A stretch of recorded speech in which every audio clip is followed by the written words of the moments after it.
Elon Musk subject to more vicious attacks from the left after buying Twitter for $44 billion and pledging to let free speech reign supreme on the platform. Watch. Twitter is not the government. Twitter is a private company that can say, no, you're not allowed to be a Nazi on Twitter. There was a time when people had the double hashtags around their names because they were Jewish, and right-wingers were saying, get in the oven anytime you made any benign comment on Twitter. They attacked women. The misogyny was crazy on Twitter for a while. Elon Musk, I guess he misses the old South Africa in the 80s. He wants that back. Joy Reid has built a foolproof career insurance plan. She has MSNBC so terrified that they can't fire her because she's just going to call them racist too. She calls everybody racist, and that's her game and that's her scam. Fox News ran a segment the other day on their program, The Five.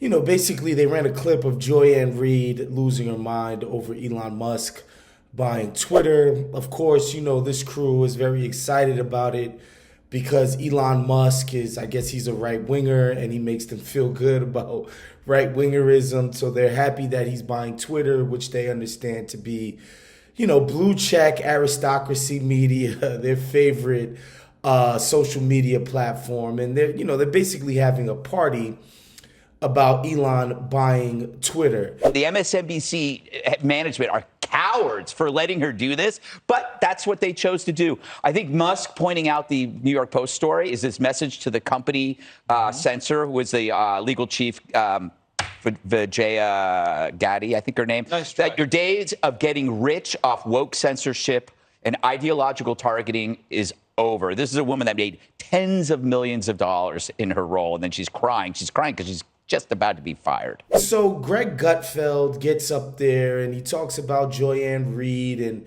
her go-to move is racism, and she has a forever job at MSNBC because, all she'll ever do is call MSNBC super racist for ever firing her for anything so she can never be let go from her cushy job over at that network. Democrats and people of color may not control the economy, the economics, the money, but liberals control the commanding heights of culture. And the crazy thing about what Gutfeld said is that he's right in a way, in the sense that Joy Reid will never, absolutely never be fired by MSNBC. But it's not because MSNBC would not fire a black person. That's ridiculous. Go ask Melissa Harris Perry about that if you want clarification on that.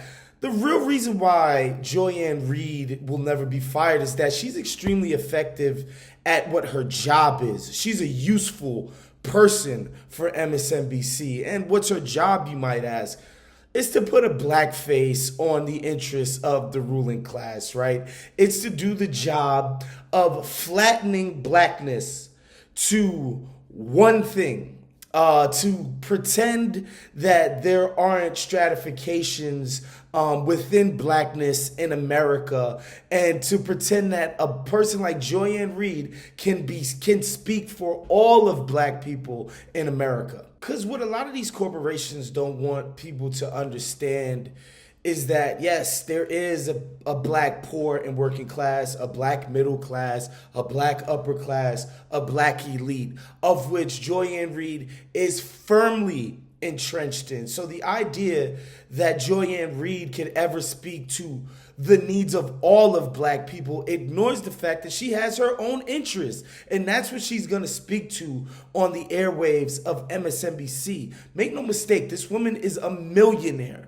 The idea that she can be a mouthpiece to the needs and the desires of poor black people all over America is nonsense. But if you're MSNBC or pretty much any other corporate entity, you're invested in that idea because guess what?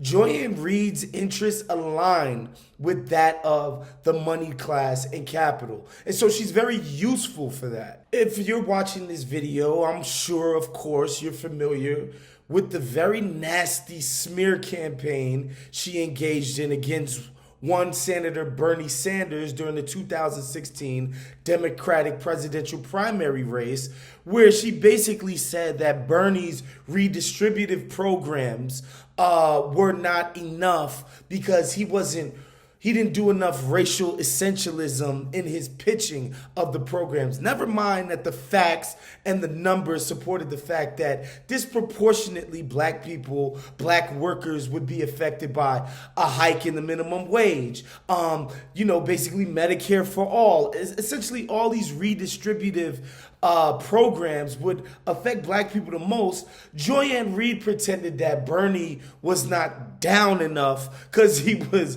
from a state from Vermont, even though his policies would be most helpful to the most black people than any other candidate. And the nastiest, most insidious part of all of this is that she took part in the smear campaign on behalf of Hillary Clinton. Okay, yes, that Hillary Clinton. Crime bill, Hillary Clinton. Look, I'm a Haitian American. We know the atrocities and the rape and pillaging that her and her husband, with the help of the Haitian ruling class, have done in a country like Haiti. Oh, I don't know, the first black independent nation in this hemisphere. So, the idea that Joy Reid would be carrying water for Hillary's campaign, with the idea being that she's the most hip and down with the folk because she eats her, her food with Tabasco. It's just ridiculous, right? But this is what people like her do. They're the faces, they're the mouthpieces of the money interests to be like, look, we got a black face saying we represent the black masses, and it's bull. They're just traitorous.